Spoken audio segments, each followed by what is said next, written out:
আলোচনা চ্যানেলে আপনাদের স্বাগত। পাইরেসি দণ্ডনীয় অপরাধ, দয়া করে কেউ পাইরেসি করবেন না। নমস্কার। আজ আমরা প্রাচীন ভারতের একটা খুব ইন্টারেস্টিং সময় নিয়ে কথা বলবো, গুপ্ত সাম্রাজ্য। আমাদের কাছে যে সূত্রটা আছে সেখানে তো এটাকে প্রায়ই স্বর্ণযুগ বলা হয়। তো আমরা আজ এই সূত্রটা ধরেই আলোচনা করব।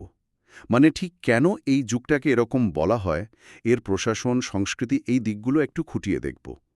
সূত্রটাতে সমুদ্রগুপ্ত বা ধরুন দ্বিতীয় চন্দ্রগুপ্ত, বিক্রমাদিত্যের মতো বেশ কয়েকজন শাসকের নামও আছে। আচ্ছা, তাহলে শুরু করা যাক, কি বলেন? এই সূত্রটায় গুপ্তদের যে প্রশাসনিক কাঠামোর কথা বলছে সেটা কিন্তু বেশ সাজানো গোছানো মনে হচ্ছে। মানে একদম ওপরে সম্রাট আর নিচে প্রদেশের স্থানীয় শাসকরা।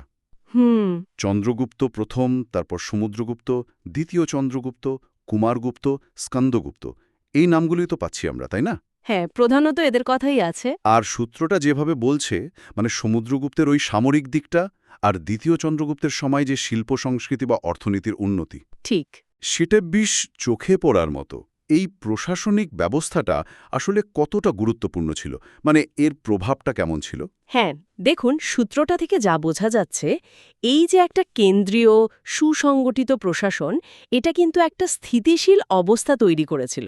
আর এই স্থিতিশীলতায়, মানে পরবর্তীকালে যে আমরা এত সাংস্কৃতিক বা জ্ঞান বিজ্ঞানের উন্নতির কথা শুনি, হ্যাঁ, হ্যাঁ, সেটার জন্য একটা জমি তৈরি করে দিয়েছিল। সূত্রটা তো সেটাই ইঙ্গিত করছে, মানে একটা ভালো শাসন ব্যবস্থা আর সংস্কৃতির বিকাশ, এর মধ্যে একটা সম্পর্ক দেখা যাচ্ছে এখানে। ঠিক। আচ্ছা, এবার যদি আমরা ওই অর্জনগুলোর দিকে একটু তাকাই, সূত্রটাতে তো অনেক কিছুর কথাই বলা হয়েছে, সাহিত্য, বিজ্ঞান, গণিত, শিল্পকলা, স্থাপত্য, অনেক কিছুই। যেমন ধরুন ওই যে গণিতের ক্ষেত্রে দশমিক সংখ্যা পদ্ধতির ব্যবহার, এটা তো বিরাট একটা ব্যাপার। অবশ্যই। আবার ধরুন সংস্কৃত সাহিত্য, কালিদাসের মতো কবিদের লেখা বা অন্য মহাকাব্যগুলো, এগুলো তো সেই সময়ের একটা ছবি দেয়। হ্যাঁ, আর সূত্রটা যেভাবে এইগুলোকে তুলে ধরেছে, মানে শুধু তালিকা নয়, বরং এগুলোর গুরুত্বটা। স্থাপত্যের কথাও তো আছে, সুন্দর সব হিন্দু মন্দির তৈরি হচ্ছিল। ঠিক। আর নালন্দা বিশ্ববিদ্যালয়ের মতো প্রতিষ্ঠান, সূত্রটা অনুযায়ী তো ওটা তখনকার দিনের সেরা জ্ঞান চর্চার কেন্দ্র ছিল। একদম। জ্যোতির্বিজ্ঞান বা ধাতুবিদ্যাতেও নাকি তারা এগিয়ে ছিল, যেমনটা সূত্রটা বলছে। এখানে যা আকর্ষণীয়, মানে সূত্রটা যেভাবে এই সব অর্জনগুলোকে এক জায়গায় এনে দেখাচ্ছে, তা থেকেই বোঝা যায় কেন এটাকে স্বর্ণযুগ বলার একটা প্রবণতা আছে। হুম এগুলো তো শুধু বিচ্ছিন্ন কিছু ঘটনা ছিল না। হুম যেমন এই যে দশমিক পদ্ধতির কথা বললেন, সূত্রটা ইঙ্গিত দেয় যে এর প্রভাব শুধু ভারতে নয়, বাইরেও পড়েছিল। আচ্ছা। বা ধরুন নালন্দা বিশ্ববিদ্যালয়, এটা তো বহু বছর ধরে একটা আন্তর্জাতিক কেন্দ্র ছিল। হ্যাঁ, তা তো বটে। আর শিল্প, স্থাপত্য, সাহিত্য, এগুলোর দীর্ঘমেয়াদী প্রভাবের কথাও সূত্রটা বলছে। মানে এগুলো পরবর্তী ভারতীয় সংস্কৃতির ভিত তৈরি করেছিল। ঠিক।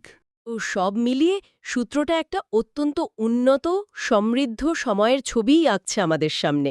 তাহলে মোটের ওপর এই সূত্রটা থেকে আমরা কি পাচ্ছি? একটা বেশ শক্তিশালী কেন্দ্রীয় শাসন, কয়েকজন খুব প্রভাবশালী রাজা, হ্যাঁ।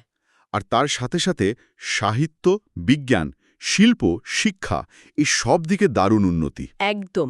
এই সব কিছু মিলিয়েই বোধহয় সূত্রটা এই সময়টাকে প্রাচীন ভারতের একটা স্বর্ণযুগ হিসাবে দেখাতে চাইছে। হ্যাঁ।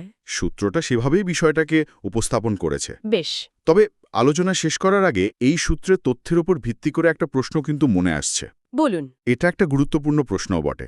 সূত্রটা যেমন বলছে যে গুপ্তযুগের নানা উদ্ভাবন আর সাংস্কৃতিক ঐতিহ্য পরের ভারতীয় সভ্যতাকে গভীরভাবে প্রভাবিত করেছে। হ্যাঁ, তাহলে ভাবার বিষয় হল, এই যে নির্দিষ্ট উদ্ভাবনগুলোর কথা সূত্রটা উল্লেখ করল, যেমন ধরুন দশমিক পদ্ধতি, এগুলো ঠিক কিভাবে, মানে কোন পথে চলে পরবর্তী সময়ের ভারতীয় চিন্তা আর জ্ঞান চর্চাকে প্রভাবিত করেছিল? সূত্রটা প্রভাবের কথা বলছে, কিন্তু সেই পথটা নিয়ে আরও ভাবা যেতে পারে। এটা সত্যিই ভাবার মতো একটা প্রশ্ন। এই সূত্রটা আমাদের অনেক তথ্য দিল, কিন্তু কিছু জিজ্ঞাসাও রেখে গেল। ঠিক, হয়তো এখানেই আজকের মতো শেষ করা যায়। আলোচনা আপনার বিনোদনের ঠিকানা। আরও জানতে চ্যানেলটি লাইক, শেয়ার এবং ফলো করতে ভুলবেন না।